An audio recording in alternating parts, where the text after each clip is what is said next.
Welcome to takingpath.com.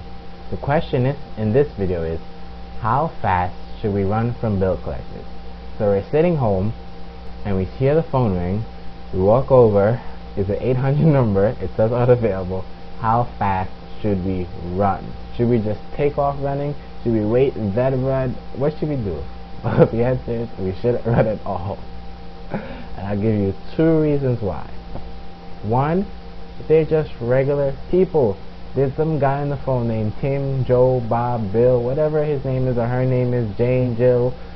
She's a regular person. She probably has her own debt, you know, but because she's working at a job, she has to sound intimidating, sound serious to get me or you to pay the money.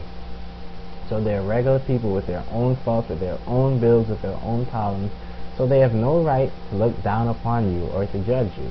Because yes, the whole process of being in debt can really take away from your self-confidence.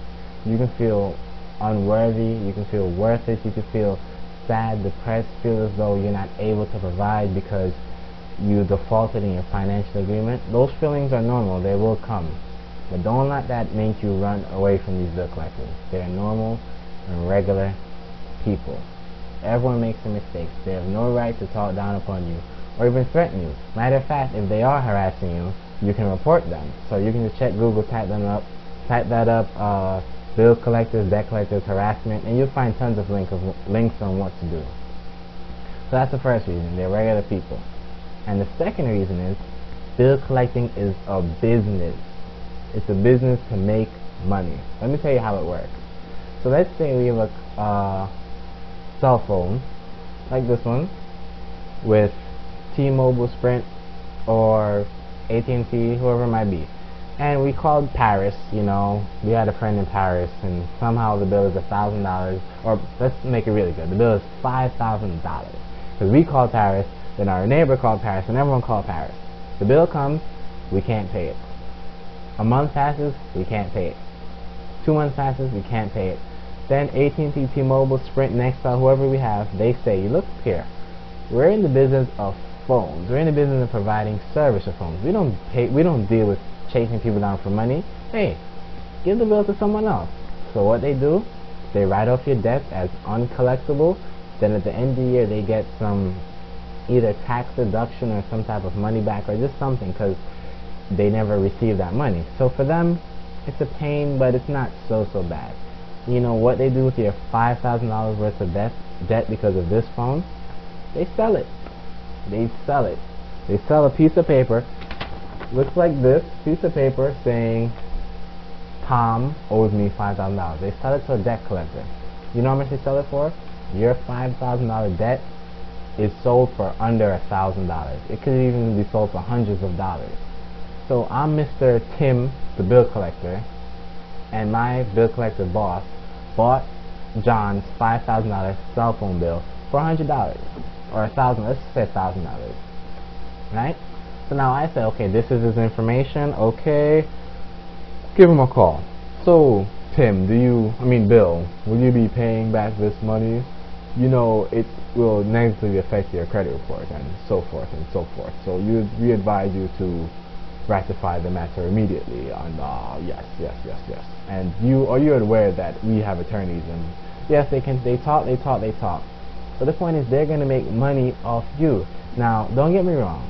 You owe them the money. You got a service. I strongly agree that you should pay back the money because that would be stealing.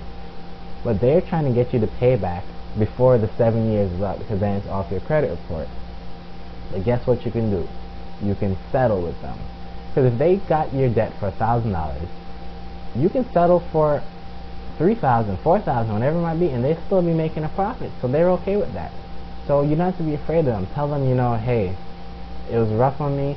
I got into this. You don't have to explain your whole life, but you can explain the situation, a little bit of it, and say you'd like to settle, or you're considering settling. This might be good to do when you have some money saved up, maybe around half of it saved up. Say you'd like to settle. They might give you a number, let's say $2,500 for the $5,000. Well, we can't pay that. So we say, I'm sorry, I can't pay that. Can you go any lower?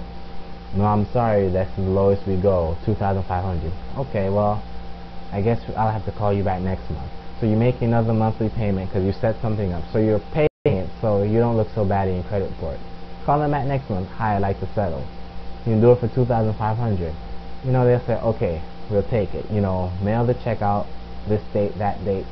So your $5,000 debt, which you rightfully owe, which you should pay back because that'd be stealing, you can pay it back for $2,500 with an agreement, which is okay, because they're profiting.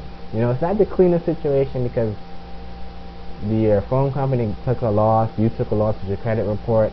Everyone takes a loss except for the bill collectors. So, but it's a situation that you can work out. So you don't have to run from them. You know, right away just set up a payment plan, and as you're paying them, call from time to time to see if you can settle. Sometimes you can take $500 off, $1,000 off, $2,000 off, even half the money off. Because they're making a profit. They don't care. It's a business, and you have no reason to feel bad about yourself. It's normal. It happens to a lot of people. So that's my advice. You should not run from them. You should actually talk to them and see what you can do. And if they're being rude, mean, or harassing, or calling you all hours of the night, just Google it and report them. Okay? This is Take and Pass. Alright? Take care.